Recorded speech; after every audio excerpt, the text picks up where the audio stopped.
Congo Gold TV, à la vitesse de la vie.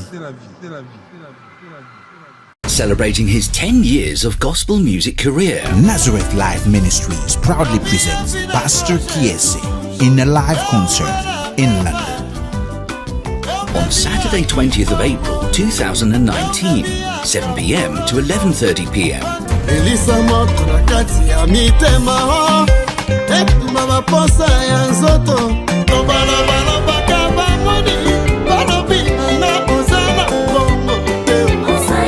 Pastor Kiese live in London.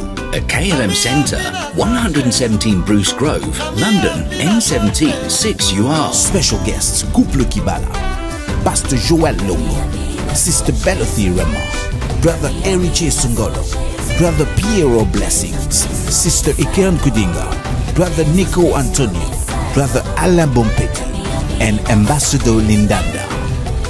Pastor Kiese live in London. See you there. Ah ouais, c'est bien. Roger aimait l'empreinte digitale, l'aide des salvateurs sur le net. Hein? Veut dire que l'ISO mo konzina net. Ya on a sengi binobola na mingi Congo Gold TV. Congo Gold TV, autrement dit Congo Wolo. Na français balobi Congo l'or. Donc c'est de l'or. Donc il faut bola na Congo Gold TV. Et si il y a information, bien, news, bien, maramoutou, bien, marambo, bien, donc biso tout landara wana. Donc avec Congo Gold TV, c'est pas pareil. Sur l'andi Congo Gold TV, je te bloque. Check. Congo Gold TV, à la vitesse de la vie. Mbote balandi ya Congo Gold Television, ngande kona bino na zongeli bino susu lelo pona masolo ka ndenge tolobaki. Donc masolo na biso lelo na kolingana kabola na bino makambo oyo nani président ya République démocratique du Congo Félix Tshilombo aux États-Unis. Faut te préciser azana voyage de travail et ça visite officielle. En tout cas vraiment faut te bête à cette côté wana parce que na moni ça qui moi polémique un peu les sujets ça en côté menalini quand même au moni biso to ça va panzi sango photo et da quand même population tant que français ça on a biso te faut te comprendre. Président Félix Azana a des visites de travail. Moi je crois que wana pesa erreur ya peyanini ya cellule na ya communication et presse bazo communiquer effectivement te. Ya obo moni que même ndenge bayambié na bonheur militaire te ba dérouler tapis rouge te parce que ezali visite de travail. Parce que ce que ezaki visite officielle, tu dis que visite officielle ezala na caractère moko solennel, tu ngai to mona tapis rouge linga kezala, tu ngai to mona honneur militaire ezala. Donc tu ngai to mona ngaki pakutana moninga na Trump ou bien sûr ezaki voyage d'état to yebi que ezala moninga na ye président t'a invité. Donc vraiment il faut que to éclaircir makamwana. Je crois que nini cellule ya communication na ya presse ya président faut pas ça là vraiment il faut pas bon ça makam parce que bazo communiquer bien te. Mais masolo na biso lelo ngala zolingana solo na bino na kabola makanisi oyo makambo ye tango ba invité ki Tshilombo akendaki na think tank moko donc plateforme moko yo bakanisaka ya bato mayele pona kolobela maramba Congo alobi que je suis venu aux États-Unis je suis venu demander de l'aide des États-Unis pour m'aider à déboulonner le système dictatorial de Kabila. Donc surtout le but la lingala alobaki que akei na États-Unis po ba meka ko sungaye ameka ko longola système do belo lenge ya ko sala ya Kabila. Vraiment les solo wana ngata ngana yokaki yango nalobi oui c'est une bonne idée. Yango penze loko biso ba congolais tozo luka yangwana tozo luka que système wana Kabila to mone sike memi biso ezaki système moko a laisser faire. On dirait que l'état ezakutu ko exister te. Botala ka mboka ondenge tambolaki mutako ko yiba ndenga lingi mutako boma mutundenga lingi to monaki yango ba Gédéon Kyungu ba boma batu mais ba amnestia bango alors que to mona bango ba tambola balati ba organes génitaux ya basi ya mibali laisser faire mutako sane makamu muteme lingi donc comme na non existence ba anti-valeur ba anti-valeur ya umtezaki vraiment ko caractériser système ya Kabila ya nde tango ka Félix ya lobby Tshilombo lobby que alingia déboulonner système wana yango penze zeloko biso ba congolais tozolinga mais sikoyo na faisabilité nango ngasko mutuna nanga masolo nanga ya lelo ezali que est-ce que makamwana lobby est-ce que ko salema parce que nga na moni que ndenge Félix Mbalebele makamumso azoloba azotenir compte nangote. Parfois azoloba mingi dans la précipitation. On peut s'en être exemple. Azaki na Namibie a lobby que non, aussitôt rentré je vais former un informateur. Ti lelo informateur azate to éviter ce qui gouvernement ngo sale masoki ndenge ni na ndenge nini. Lelo siko a lobby que non ya alinga déboulonner système ya Kabila. L'idée en soi elle est bonne parce que ça eloko biso ba congolais to lingi mais on sala ndenge ni. Parce que ye Félix, ye moko tozwaka ba maloba na ya lobaki. A lobby que Kabila c'est son partenaire. C'est son partenaire. Bon, sikoyo makamunsu nazo mona ezotungisa biso ba congolais et ça biso moi koko soza le kamba français. Poto ngai na telemi bo photo tozo solo là français za mona na biso te fona limbola quand même na bande ko na biso mususu ba ko comprendre te partenariat et l'accès nini. Partenariat et l'accès association. Partenariat et l'accès ke boye bo sangani esika moko. Ngai na ye ne loko na yo po yo ne loko na yo. Ce qu'on a cadre na bango to éviter partenariat entre deux individus pour partenariat et qu'on soit entre deux individus soit entre deux entités. Est-ce que ça partenariat o ya lobela que ça entre ye Félix na Joseph to ezali entre Cash na Lamuka. Alors la carte partenariat to yebi que partenariat tango ya ka basala partenariat ezali pour que ba atteindre objectif moko commun. Ça veut dire que balingi ba koma na sika mo songolo balingi ba zwa eloko moko. Donc bazana na kati ya partenariat. Et puis partenariat et ça les marquants na mon côté partenariat ezalaka contrat ezali soit protocole d'accord ezali. Na kati ya protocole wana il faut ko expliquer mutu na mutu foye ba rôle na ye, mutu na mutu foye ba eloko nini ya ko sala eloko nini ya ko mima. Ndeza na kati ya partenariat. Yango zomona ke makambo tomba bazolo ba deal angonde eza yangwana même ça ta lobby ke to chata deal te ke ndenge batu suba oloba ke ba nomaki Félix ngana za penda peut-être na kati ya logique wana te mais to chaka na logique ke ndenge na malobane moko lobby ke bazali na partenariat sikoyo ako rompre partenariat o ndenge nini akomi défaire na kati ya partenariat pour Kabila aza partenaire na ye. Siko ya lobi alinga déboulonner système wana. Pona kolongola komi se retirer na carte de partenariat et zatendenge par exemple ezaki tamso ke na Genève aucun na yo signer après retirer non. Wana siko e komi partenariat parce que bozana na ba contrat na bino bo signer parce que bozana na protocole na bino. Il faut d'abord au penser na nous et loko nini ndenge nini yo ko sala po olonga na carte de partenariat wana. Ndenge nini yo ko sala ndenge nini bato baza ba partenaire na oboko yoka na ndenge nini pour partenariat ngo mettre fin pour exemple ba disposition légale ou bien ba disposition boto tchana det na carte na ba même si c'est pas légal les ba disposition o bazuaki. Donc dans l'ensemble moi je me pose la question est-ce que vraiment Kabila Félix akokoka kolongola ko déboulonner système parce que na carte partenariat na bango yango mutozo sala ke bazali bani basala gouvernement moko ya coalition. Son total makamdenge zo tambola leo na mboka la biso. Sur le plan même institutionnel, Félix est-ce qu'il y a la possibilité wana ya ko se défaire na partenariat wana. Pour c'est le mot que la ezaka ani gouvernement ya coalition mutu ekoki ko aider a meka ko sala musane comme il faut. Azana majorité te na parlement. Azana majorité te na sénat. Na l'Assemblée provinciale. C'est-à-dire que partenariat na ye wana mutu osala que pour ameka ko diriger. Pour coalition la kisinine. Coalition gouvernement coalition na normal ezalaka toi ceux qui parti moko bakoki ba parti nyonso bakoko zo majorité te na parlement pour que ba meka ko désigner premier ministre nde bayaka basangani. Mais na kakuto yoyo to ebite to so bo ba benyoka eza peut-être une coalition de forme parce que FCC baza na majorité. Ça veut dire que c'est déjà tellement difficile. Et ça tellement difficile parce que ce qui y a lobby que bon, soit supposons à lobby que non allié à mettre fin à partenariat na lobby, azal a besoin à coaliser nanan. Parce que même sur le lobby attendre main na bato la muka.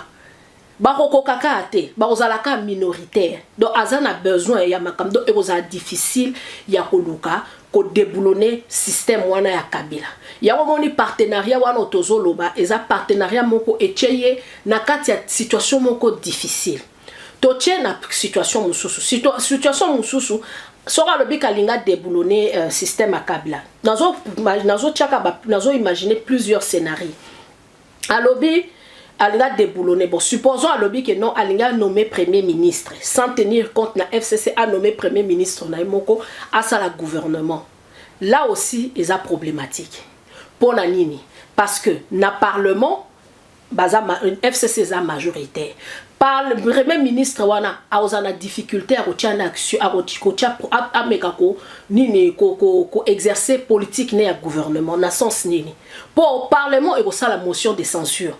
Motion de censure et l'accès. Motion de censure et l'indette na parlement et la mécanisme ou et le lenge oyo par exemple le parlement ce qui va boyi makamba gouvernement bakozwa babibi soto lingi mamba gouvernement la et puis basali qui va faire démissionner gouvernement parce que ce qui Félix a lobby kalinga déboulonner système ya Kabila soit option mususu eza ya ngwande na lobby a nommé premier ministre mais aussi Mbappé ate pour na kati ya parlement FCC est majoritaire, ni parlement ni ministre wana a premier ministre a Rosala bako désapprouver na motion de censure et Rosala que moyen peut à ça la musala na comme il faut exact. Troisième option batumsu bazolo ba oui à ça la cohabitation. Oui, cohabitation la kisidini. Dès tout le monde qui a un peu de moi Salama en France, je crois en France c'est Salemaka, Mitterrand na Chirac, après Salem sous Mitterrand na Balladur, après ko Salema nani Mitterrand nani Chirac na Jospin. Et là ici deux na sommet na nini na kati na tête ya l'état, toza na président, aza na parti, awuti ne sika mususu, mais premier ministre awuti na melanani na parti mususu mais parti on a majoritaire sikoyo ndeti na kaya Congo cohabitation et comme memela biso nini et comme memela biso susu ka crise na sens nini parce que soki boza la pouvoir ya cohabitation ndeti na système où eza semi parlementaire semi présidentiel plutôt na mboka na biso eza ka compliqué dans sens nini parce que président aza yemoko premier ministre bango nini yemuto aza chef ya exécutif pour la carte ya cohabitation juste nanga pena rappeler ba domaine réservé à président ezara soute comme domaine partagé et comme pour bozwa ba décision président il faut consulter premier ministre peut prendre décision il faut consulter président. Il faut pas comme à un niveau bangomi balé prise de décision et vous a entre président na premier ministre. Bangola mi balé faut pas partager prise de partager prise de décision. Ce qui y est le log Félix a lobby que non ngala lina déboulonner système à Kabila. Na lobby que non na sa cohabitation. Ba makamo nyonso ya zolo ba les peuples d'abord. Je vais lutter contre la corruption. Je veux un changement de mentalité et aux faisable ndengini. Et aux faisable d'engeni. Ça veut dire que ba idée est bien. Idée est bien. Trois option sur ces années. Akanga batu. Po batu msu bazolo ba oui to mona ki ba mpo salemi na Angola, Joao Lourenço aye, alongoli ba famille ba Dos Santos a changer makamo. Baloba en français comparaison n'est pas raison. Parce que so total andeti kaya Angola par exemple pour eza pembe nyamboka na biso total a parcours à Joao Lourenço azaki ministre à défense azaki na kati ya MPLA azaki na faveur ya ba généraux mususu donc toko comparer kaya Angola là ni était parce que même na kati ya MPLA wana qui dit que batno su bazako sepela na gestion ya Vijuanani ya Dos Santos batno su bazako sepela na ngote bon sikoyo lelo Félix sora lobi ke ya olungane tia kanga batu akanga batu na ndenge nini poso tokende tina armée ba généraux la plupart ba généraux na biso ba position bazanango c'est grâce à Kabila tozana ba généraux ba millionnaire na français baloba un tien vaut plus que deux tu auras. Ça veut dire général wala tant yo Félix ozo expliquer que na kopé ça obo y a déjà Kabila c'est apé ça y. Comment est-ce que bon ça l'allégeance? Ba juge, ba magistrat, ils ont été nommés par Kabila tous qui sont alors tu as vu que ba magistrat la biso, ba juge la biso, ils sont parmi le plus corrompus au monde. On a des juges qui sont des millionnaires, ils se font de l'argent grâce à la corruption, grâce à l'injustice vis-à-vis de Batou. Comment est-ce que à déboulonner système ya Kabila? moi je pense que l'idée en soi elle est bonne, mais position Félix Azanango et qu'on permettrait jamais. Ça c'est mon point de vue. Et ça ma solo tozo ko kabola wana eza point de vue nanga maloba idée oui biso to lingi a déboulonner système à Kabila, mais akosala ndenge nini. Akosala ndenge nini. Parce que azana kati ya deal. Dilo ka tozolo benga na zolo baka te dilo nde ba lo ba nommé te dil to lo baka na ndenge basali partenariat na bango baza na contrat mo ezo lié bango il peut pas se défaire na kati ya contrat wana ka alongwe ka facilement. Donc vraiment nga na zo mi lo ba que non Tshilombo a réfléchi ça à moi moko soka zo linga ko lo ba makambu a kanisana no ezaka te aloba makambo dans la précipitation parce que moni soki biso to juger un leader na makambo azoloba mais plus na makambo ya zosala soki azoloba akene na Namibia le bien former gouvernement et a nommer informateur excusez-moi lelo informateur azate lelo lobby wana yewana kei lisusu comme que non je vais déboulonner le système de Kabila mais tozoye barote par quel mécanisme. Et puis baza ba partenaire na ye. Donc alinga mettre fin à partenariat wana. Ça veut dire que soit tokokene la crise institutionnelle, ça veut dire que l'appareil à l'état est comme grippé, ba congolais ba na posa biloko la tête, toza na besoin te que ni crise institutionnelle moko suswe salema to vali toza d'être na ba Belgique to boko sala une année sans que boza na gouvernement allez mokilezo continuer pokuna eza ba mboka eza déjà makamno ceci et ça en place ba structure dioso etia eza en place ce qui fait que baza na gouvernement belaza na gouvernement te mutu na mutu ayebi répartition à rôle les alliés mutu na mutu ayebi rôle na ye et puis azo sala na kati ya conscience.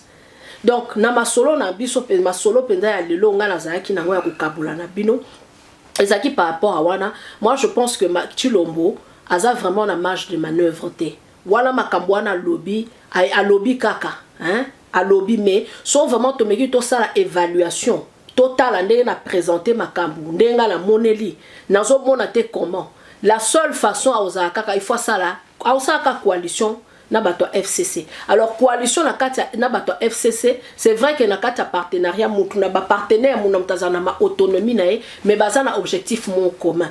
Donc on kozate ozana coalition na bato o coaliser na bato na misiko zo lingo combattre bango. C'est vouloir une chose et son contraire. Pour sera lobi que baza ba partenaire na ye, ça veut dire que baza na objectif mon commun. Si ko yeso ki objectif ne yeza a lobi que ya lingi a déboulonner système ya Kabila. Mais batu oyo baza ko accompagner baza batu a Kabila mutu ni nangwa osepela e alokola ndeti ngai mutu mo alobi alinga boma ngai na yebi ka omema nga po bakilo katanga kingo na ndimi pe na kende na ondima te so mutu alobi nanga tala nde toza boya tozo bima tozo kende mesika tozo kendana na bazo katanga kingo soit ozani soit ngai na luka na boma ye soit na luka na kima. Donc, eza question ya wana masola biso lelo ezaki un peu plus par rapport à wana donc naza penza na makambo mingi ya kolobate et lo kaka na nina loba wana que nini mokonzi na biso a réfléchi saka a ningate ko pesa a mekate ko pesa ba promesse wa yebike akoki ko réaliser à côté. La seule peut-être façon o yeko ko sala eke a déboulonner système à Kabila et kozala soki azali na peuple so azana peuple mais toyebi que fracture et salemi makasi leo na kati ya mboka na biso il faut pas to bossa nango que même ndenge bazoloba azwaki 7 millions de voix que Fayulu azui 6 millions et quelques, ça veut dire que différence penza mingite, ce qui veut dire que c'est un peu difficile pour que maintenant soba meka accompagner na katia biloko wana. Donc à mekana nous réfléchir ba stratégie ni ya ko sala et puis je pense que ça vaut pas la peine ya aucun loba. Pour moi ndenge ya lobby suko que je vais déboulonner le système de Kabila, ba tu peux ba zui ba comme pe na ekenge muna mutu swa ozwa ba précaution na ye. Il vaut mieux ba makamususu abomba ona katia mutemba ameka osala o malembe parce que même Joao Lorenzo Tangwa yaki apesa ka position mbala monte azela ki na longtemps penda makolo evandi bien de ce quoi comme ça là ba comme ko pesa comme zo ba mesure wana donc je crois que nyos nazaki na koloba pona mokolo lelo yangwana nde tokutani na mbala sima donc boza na kimia et puis kimia donc et puis pour ce malamu esika bozali Congo Gold TV, à la vitesse de la vie.